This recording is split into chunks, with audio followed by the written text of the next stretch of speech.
Our next presentation promises to be even more interesting and enthralling for our viewers. We shall be delving deep and remembering various successful she heroes from the past generation. For that, I would like to call upon Mrs. Manushi Sinha ma'am. Mrs. Manushi Sinha ma'am is an avid researcher and has authored 8 amazing books along with several historical articles and blogs. Her latest is a best-selling novel presenting glorious tales of brave Indic resistance to invaders like never heard before. She is also the co-convener of We Initiative. She is the author of several books, including Saffron Swords, a bestseller. She is an independent researcher on Indian history and ancient temples.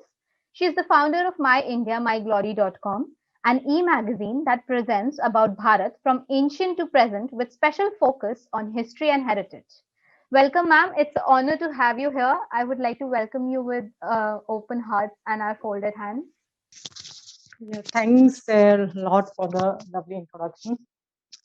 And I would like to wish everyone here and all the women in the world a happy International Women's Day.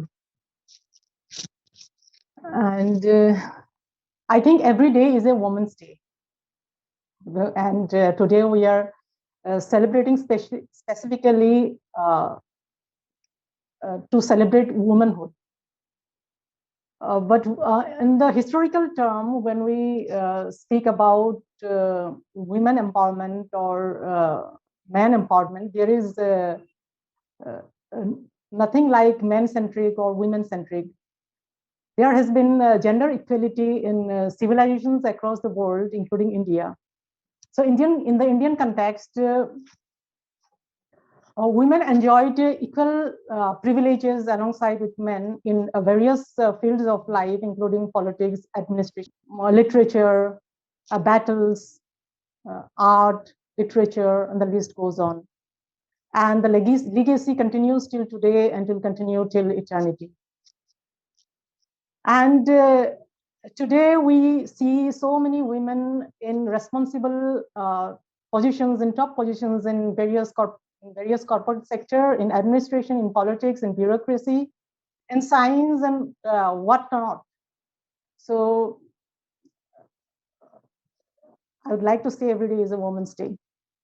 So when we look back to history to draw examples about the empowered Indic women, there are thousands and thousands of examples, right from the Vedic period till independence until today.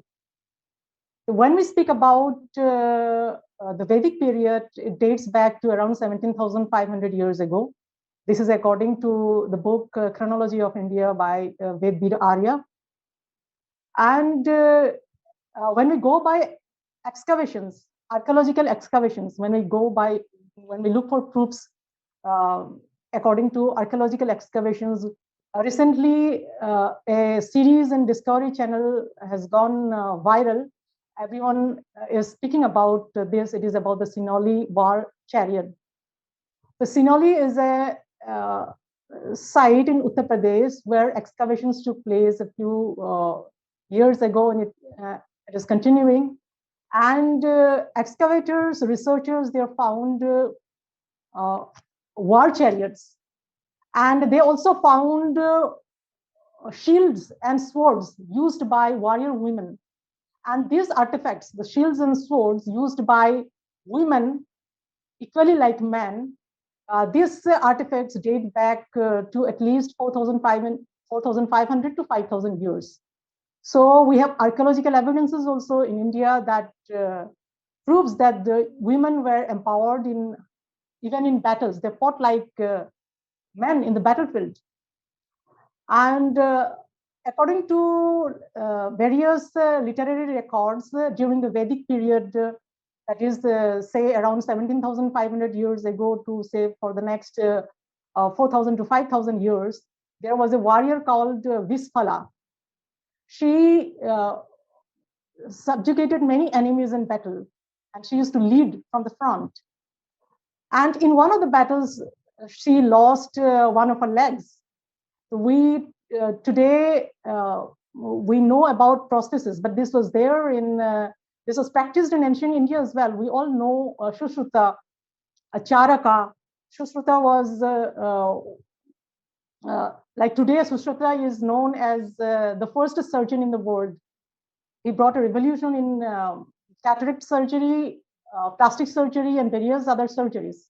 So Visphala, she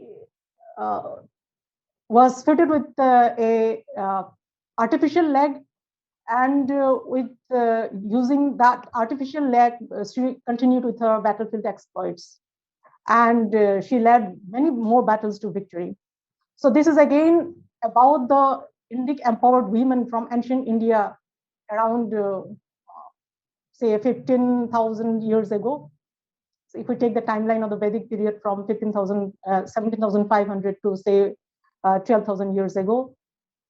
And we have so many women scholars who not only engaged themselves in debate with men, but they also contributed to literature.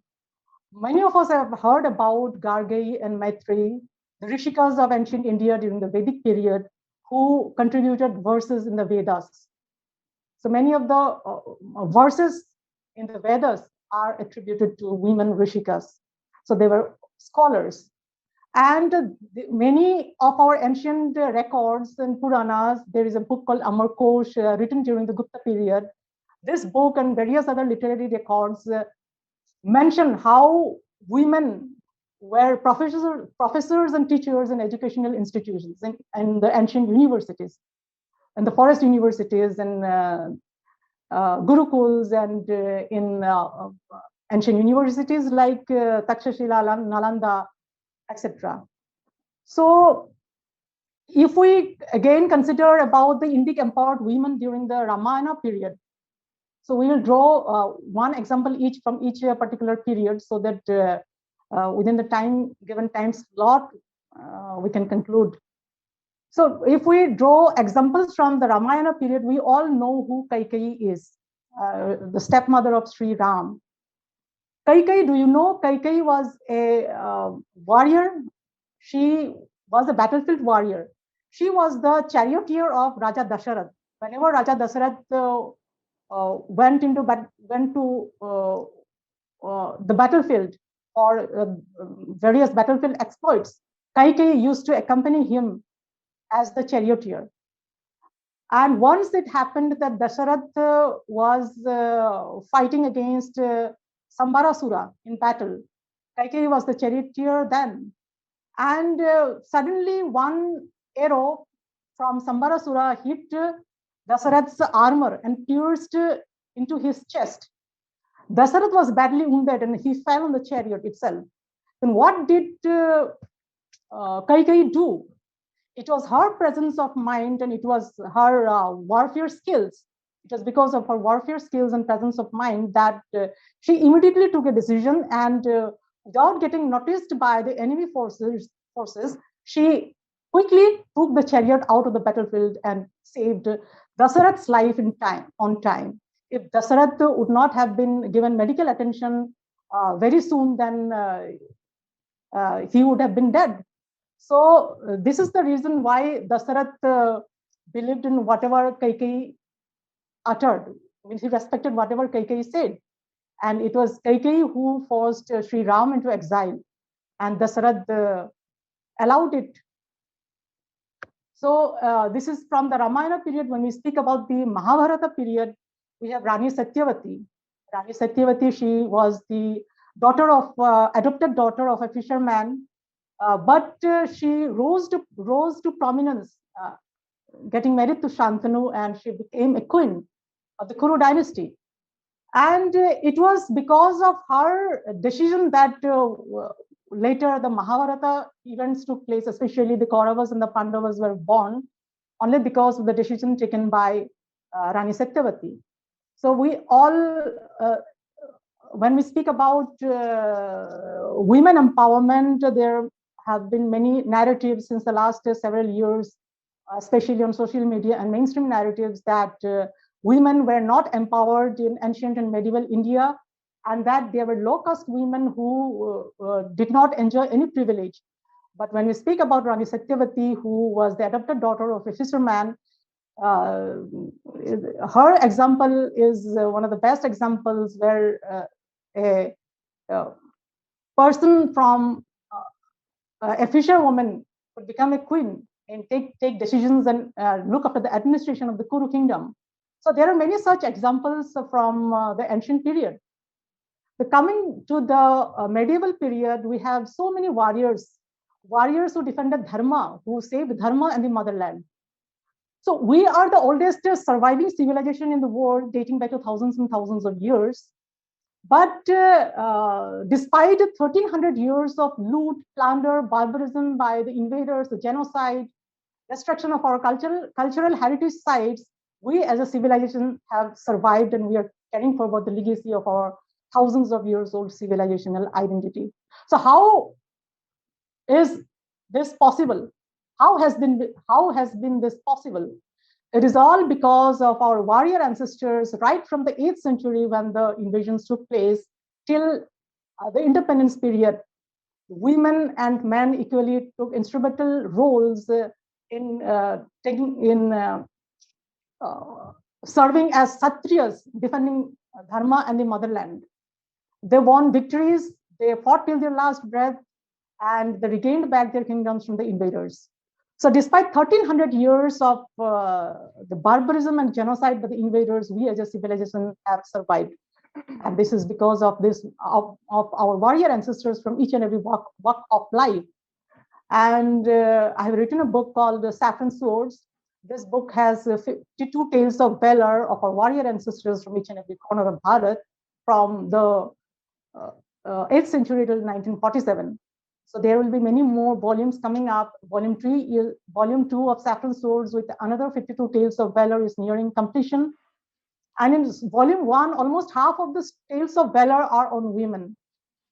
And so I'd like to narrate one story each from the medieval period and later medieval period about the valor of women. Ma'am, we'll have to actually wrap up because of the time constraints. Yeah. So I'll just utter a few names from the medieval period, few names of women warriors from the medieval period, like Rani Naiki Devi, who defeated Muhammad Ghori, then Mula Gavaru, who defeated the Bengal Sultanate, Nakkati Rani or Rani Karnavati, who defeated Shah Jahan's Mughal forces, Rani Velu Nachiyar, who happens to be the first queen in the history of India to win a battle against the British. And so there are many such thousands of examples of valor of women who saved Dharma and the motherland. And when we look at temples, ancient and medieval era temples, then we will come across many sculptures that describe women practicing the art of warfare, women very much ahead in fashion, wherein they are shown using very grand ornaments. They wore high heels, and many sculptures also show women applying vermilion, applying kajal. They are beautifying themselves using a mirror. And these sculptures in these temples date back to more than 1,000 years. So in India, we witnessed all of this. So women were also women also served as bodyguards, doorkeepers. Right, ma'am. So even in the field of education, they were very advanced. So this is all about our Indic empowered women from ancient and medieval India. She heroes. She heroes, yeah. Thank you so much, ma'am. Thank you so much. It was wonderful listening to all these. I never knew about any of them. Thank you for telling me. Thank you.